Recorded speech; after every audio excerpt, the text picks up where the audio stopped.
Bismillahirrahmanirrahim. Assalamualaikum warahmatullahi wabarakatuh. Alhamdulillahi rabbil alamin. Wassalatu wassalamu ala sayyidina wa maulana Muhammadin wa ala alihi wa sahbihi ajma'in. Amma ba'du. Rabbi syrah li sadri wa yassir li amri wahlul 'uqdatam min lisani yafqahu qawli. Teman-teman, adik-adik para pecinta kitab berbahasa Arab, alhamdulillah kita dapat melanjutkan belajar membaca sekaligus belajar menterjemah kitab Khamsatu Mutun. Jadi ini kitab namanya Khamsatu Mutun, sekali lagi saya jelaskan, berisi 5 kitab matan. Nah, ini matan yang kedua yang kita bahas. Kemarin matan pertama yaitu matan Bajuri. Itu alhamdulillah sudah selesai. Sekarang kita beralih ke matan yang kedua, namanya matan Al-Jauharah atau Jauharut Tauhid namanya. Kitab matan ini karangan dari Al-Allamah Syekh Ibrahim Al-Laqani rahimahullah. Beliau ini bermadzhab Maliki. Kita tahu dia bermadzhab Maliki karena banyak menyinggung lah gitu, karena ada menyebut daripada Imam Malik. Nah, ini merupakan matan yang membahas tentang ilmu tauhid yang sangat terkenal. Kitab ini banyak manfaatnya yang sudah tersebar di seluruh dunia ini. Jadi untuk lebih dekat kepada kitab matan ini, kita akan sedikit mengenal biografi dari pengarang kitab ini.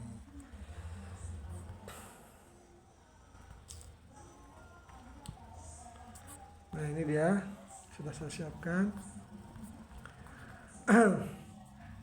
Jadi kitab Jauharut Tauhid ini merupakan karya seorang ulama bernama Ibrahim bin Hasan bin Ali Al-Laqani Al-Maliki Al-Misri. Nah, ini kan, beliau itu dinisbatkan kepada Imam Malik. Ia punya gelar Burhanuddin, sedangkan kunyahnya adalah Abu Al-Amdad dan Abu Ishaq, seorang keturunan dari kabilah Munhadir dari jalur nasab ayahnya.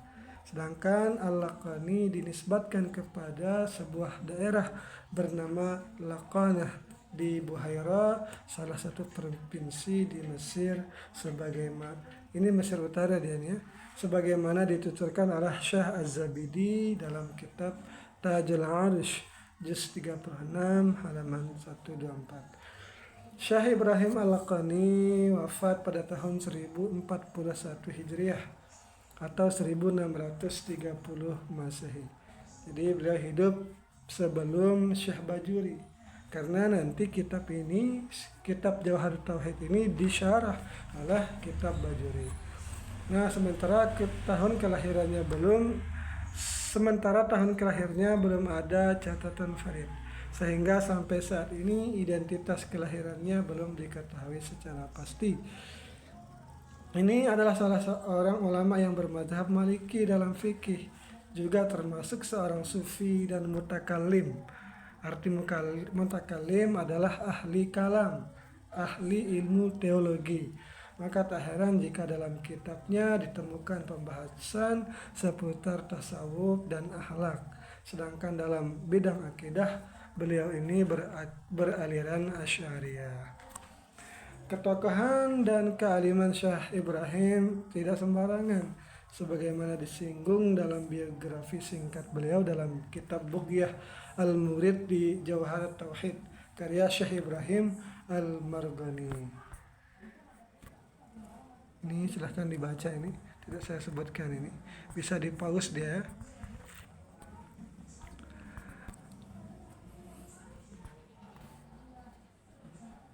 Jadi peran ulama yang bergerak di bidang tauhid seperti Syekh Ibrahim Al-Laqani ini sangat jelas dan sangat konsisten dalam menyebarkan paham Ahlus Sunnah wal Jamaah, paham yang mendapat sambutan hangat dari mayoritas muslim di seluruh penjuru dunia. Jadi beliau Aswaja ini adalah mayoritas di dalam agama Islam. Syekh Ibrahim Al-Laqani muda adalah seorang yang sangat haus akan ilmu pengetahuan. Setelah balik ia menuntut ilmu kepada beberapa ulama yang masyhur. Di antaranya adalah Syekh Sadaruddin Al-Manawi, Abu Abbas Asy-Syarnubi, dan dua tokoh inilah yang mempunyai pengaruh besar pada dirinya di bidang akhlak dan tasawuf. Jadi pemikiran Syekh Ibrahim Al-Laqani memang boleh dikatakan besar dipengaruhi oleh imam mazhab Maliki, imam-imam mazhab Maliki. Hal itu dikarenakan karena mayoritas gurunya berasal dari sumber tersebut. Selain itu, kapasitas keilmuannya beliau itu dalam bidang hadis dirayah dan ilmu kalam menjadikan Syekh Ibrahim Al-Laqani sebagai tokoh penting dan sumber rujukan bagi tokoh-tokoh lain di Mesir. Jadi inilah seorang ulama itu yang bangga bermazhab. Misalnya ada bermazhab Syafi'i, dikatakan di belakang namanya Asy-Syafi'i.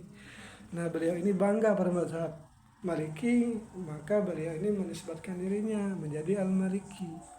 Nah, ini bentuk kecintaan terhadap empat mazhab ini. Atau itu bentuk anjuran kepada kita sebagai orang awam untuk bermadhab. Mereka yang sangat alim ini saja bermadhab, apalagi kita.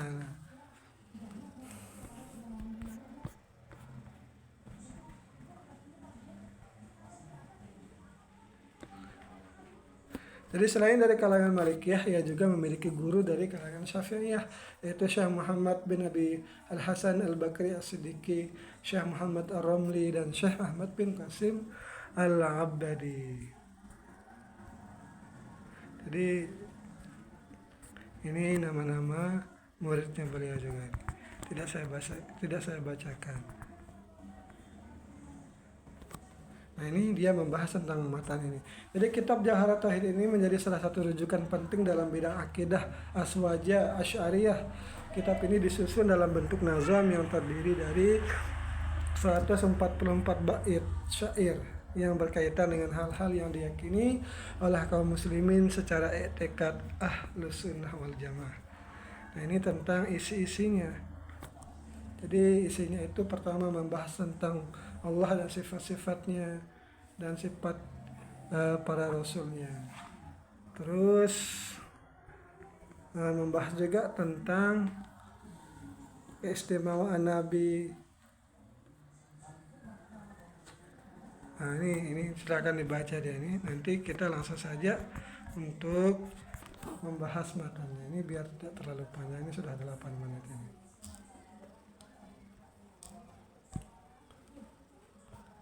Nah, bismillahirrahmanirrahim. Qala al-musannifu rahimahullah, nafa'ana Allah ta'ala bi'ulumihi fid dharain, amin ya rabbal alamin. Jadi sekali lagi ini kita hanya belajar menterjemahnya saja.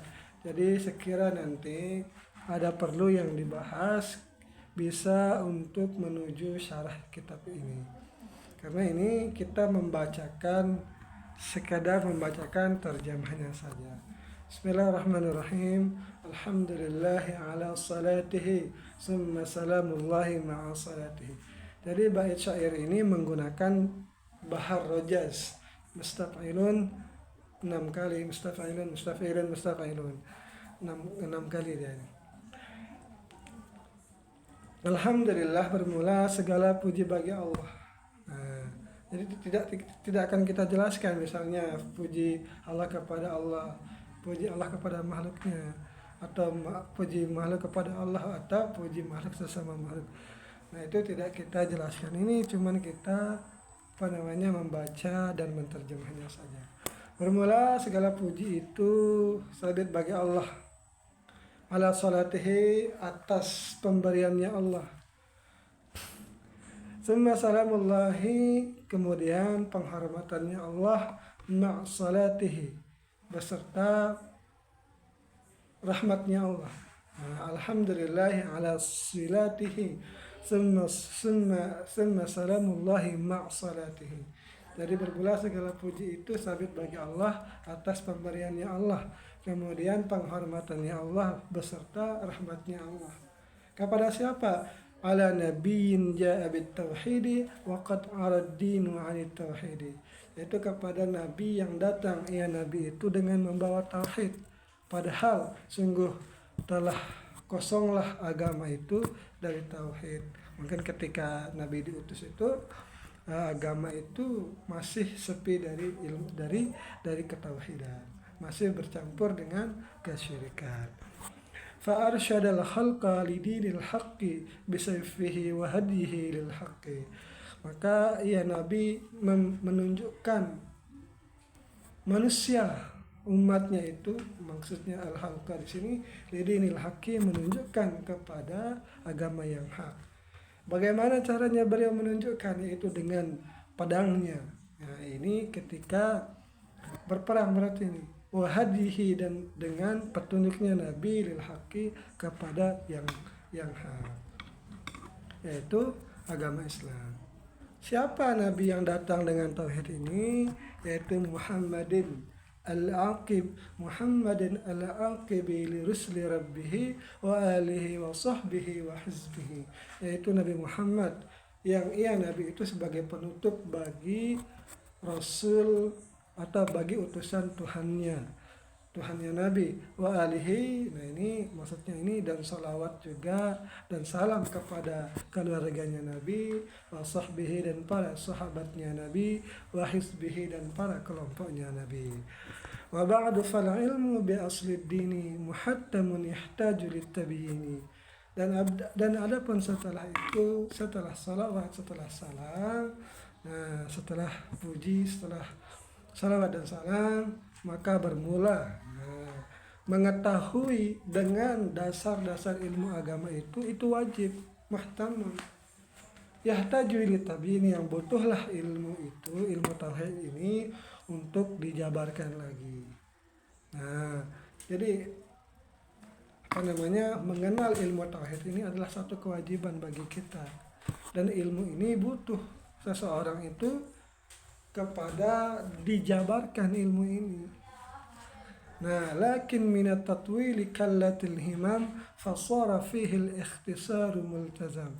Akan tetapi dari berpanjang lebar membahas ilmu tauhid ini, kallatil himam, itu jemulah perhatian. Artinya orang itu cepat bosan di dalam membahas ilmu tauhid yang panjang ini. Nah, maka jadilah fasara fihi, maka jadilah padanya ilmu tauhid ini itu diringkas, itu diringkas secara harus, atau harus diringkas. Nah, biar orang itu tidak merasakan jemu. Biar orang itu tidak merasakan jemu. Wa hadhihi urjuzatun laqabtuha jawharatat tauhid qad hazzabtuha. Dan bermula ini, nah, ini yang ada di dalam zihinnya atau pikirannya pengarang, itu urjuzatun, ini adalah bahar-bahar wajas, laqabtuha, yang aku susun ia ini, bait-bait ini, bahar ini, itu lalu aku namakan ia bahar-bahar ini jawharatat tauhid, yaitu permata tauhid. Qad hazzabtuha, yang telah aku bersihkan ianya bait-bait ini dari kesyirikan atau dari keyakinan yang sesat. Wallaha arju fil qabuli nafi'a biha muridan fis sawabi qami'a. Dan hanya kepada Allah aku mengharapkan di dalam penerimaan nafi'a, yang ia Allah itu memberikan manfaat, biha, dengannya bait-bait itu, akan seseorang, ini ada yang dibuang, seseorang muridan, yang berkehendak ya orang itu, pengarang itu maksudnya ini, fisawabi, di dalam pahala, qami'a, yang ia pengarang itu menginginkan maksudnya menginginkan pahala. Ini memang sebuah syair itu tidak mudah untuk diartikan secara bebas. Nah, ini kita butuh kepada konsentrasi, mana fi'il dan fa'il, mana mubtada dan khabarnya ini, biar artinya tidak kacar-kacir. Ini sama-sama saya berkata seperti ini bukan karena karena kita ini masih sama-sama belajar. فكل من كلف شرعا وجب عليه أن يعرف ما قد وجب.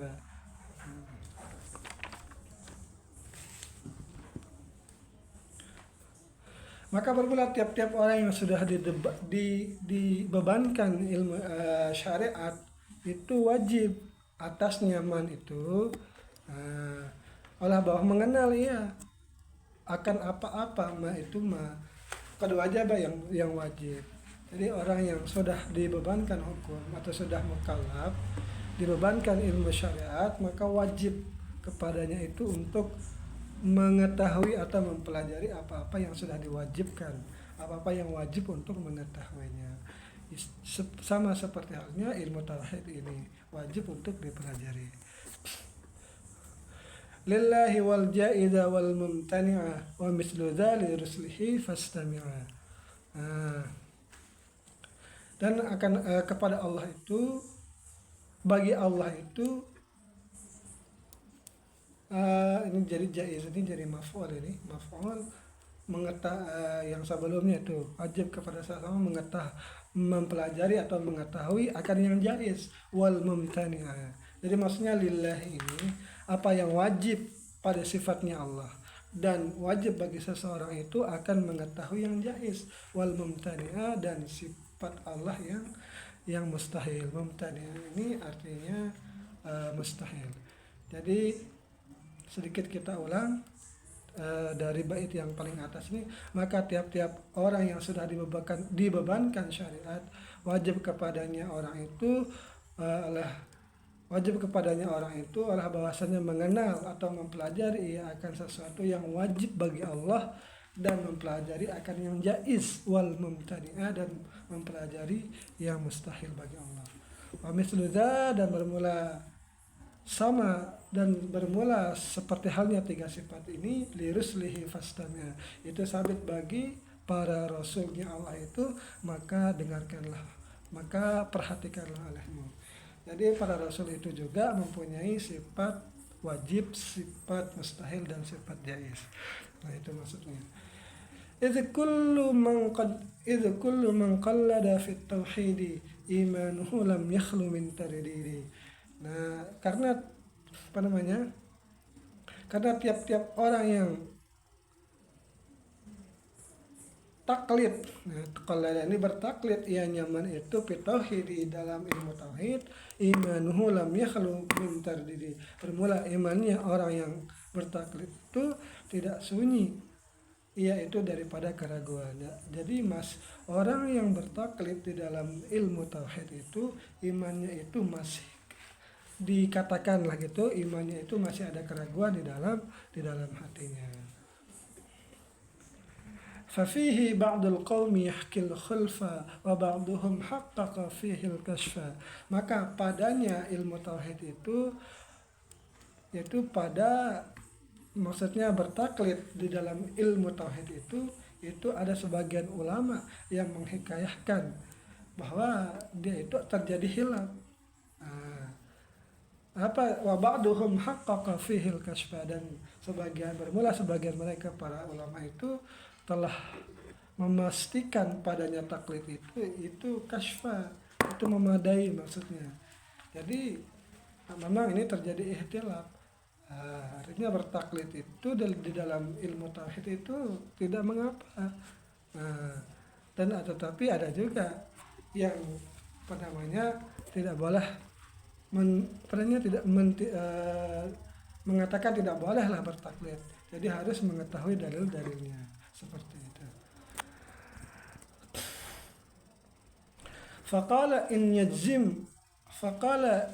yajzim biqaulil ghairi kafa wa illa lam yazal fi dhairi.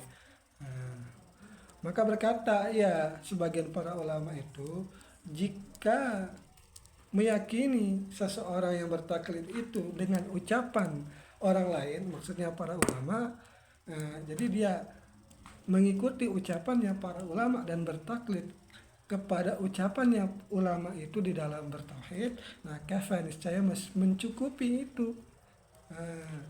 Wa illa, dan jika tidak meyakini seseorang terhadap ucapan ulama, lam yazal fil dhairi, senantiasa yaitu di dalam kemarabaya, bahaya. Jadi tetap dia itu di dalam bahaya, artinya bahaya di akhirat nanti, karena dia itu tidak mengikuti dan tidak meyakini ucapan-ucapan daripada ulama tentang tauhid. Dia itu bertauhid dengan pikirannya sendiri. Nah, seperti itu maksudnya ini.